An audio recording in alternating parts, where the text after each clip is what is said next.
Hello everybody. In this week's module, we're going to be expanding on what we've already learned about acids and bases. I want to begin by reviewing what we've already learned about, which is Arrhenius's acid-base theory. And under Arrhenius's theory, acids release protons, H plus ions, and bases release hydroxide, OH negative ions. So an example of this would be something like HCl reacting with sodium hydroxide to produce sodium chloride and water. And under Arrhenius's definition of acids and bases, we tend to have strong acids, that is, acids that dissociate a lot, mixed with strong bases, other ones that are going to dissociate a lot. And then we wind up forming a salt with no real acidic properties and water in this scenario. And we wind up getting a neutral solution. But Arrhenius's definition only goes so far. So far we've assumed that a complete reaction, assume that we have a complete reaction, i.e. the equilibrium heavily favors the products, that all of the HCl and NaOH is going to be converted to NaCl and water. And this approximation works well for strong acids paired with strong bases, but it starts to break down once we have weak acids and weak bases, and we have an equilibrium back and forth between the two sides that we have to consider.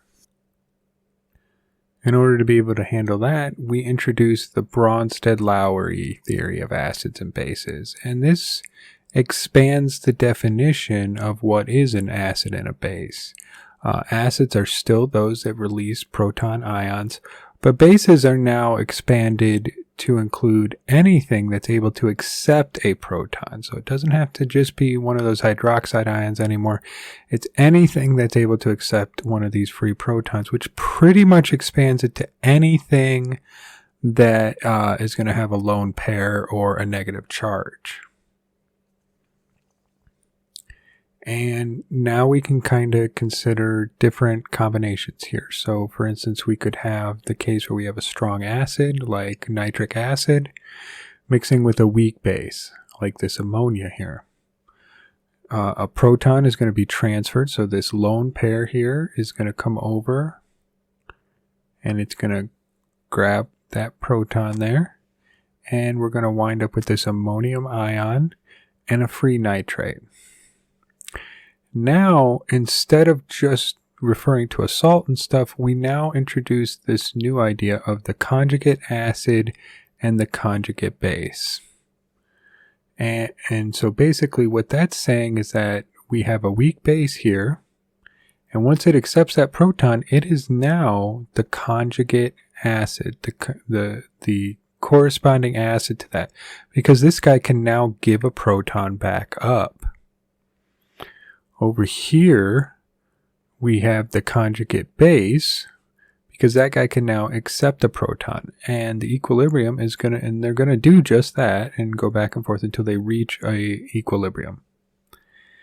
We also will recognize that now over here, we have this proton ammonia here, and because this was a weak base, this conjugate acid is going to be stronger. So if ammonia doesn't want to necessarily take on a proton, well, then it's going to readily give it up, and it's going to be stronger acid because of the weakness of this base, and we're going to quantify that in just a little while.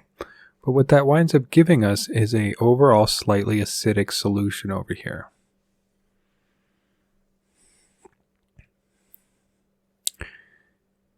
Here we have the case of a weak acid reacting with a strong base.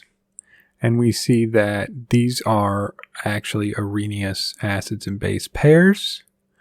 So we can extend the Bronsted-Lowry theory also to Arrhenius acids, and it still works out just well. And so here we have our conjugate base, because this lithium fluoride, this is a electrolyte, right? So this can dissociate. It's going to have F minuses in there that can accept a proton and go back to HF. And then over here, we have our water, which in this case is our conjugate acid, because where is the fluorine going to get the proton from? It's going to get it from water. So we can extend this, the Bronsted-Lowry definition in our language for this, to the Arrhenius acids and base pairs too. Here, because we're pairing a strong base with a weak acid, we wind up with a slightly basic solution. HF is one of the few Arrhenius acids that are going to be considered weak acids because of the special properties of fluorine due to it being the most electronegative of all of the elements.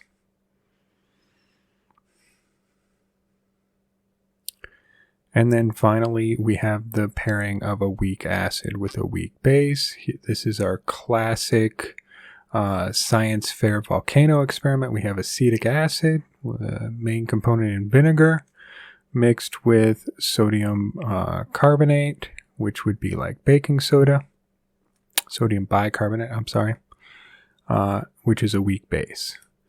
When we do this reaction, the weak acid is going to lose this proton. It's going to be taken by the carbonate ion here, bicarbonate ion, and it's going to form a conjugate acid of carbonic acid and a conjugate base, which is sodium acetate.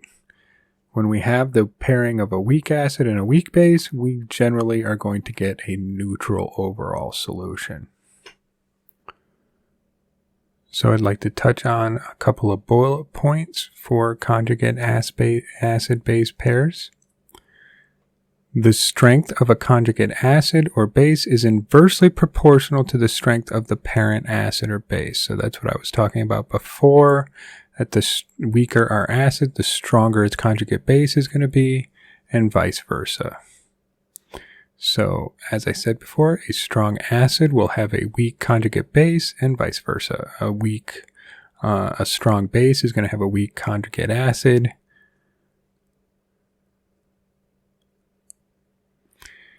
To help you identify them, it's important to always remember that a conjugate base is going to have fewer hydrogens than the parent acid. And a conjugate acid is going to have more hydrogens than the parent base. So it's important, pay attention to how many hydrogens each one has, and you'll be able to pretty easily identify which is the conjugate base and which is the conjugate acid. The last thing I want to touch on here really quickly is the idea of the Lewis acid-base theory. And there's a couple of problems in your homework that talk about this. And this really extends the idea of acids and bases far beyond what we've been thinking about so far. So under Lewis's theory, acids can accept electrons and bases can donate electrons. So we're no longer even talking about proton transfer at this point. And here would be an example where we have BF3. It's going to accept electrons in the form of an F- here to form BF4 -1 with a free sodium ion here. So under Lewis's definition, we can think of even the redox equations that we've been doing so far as a type of acid-base chemistry.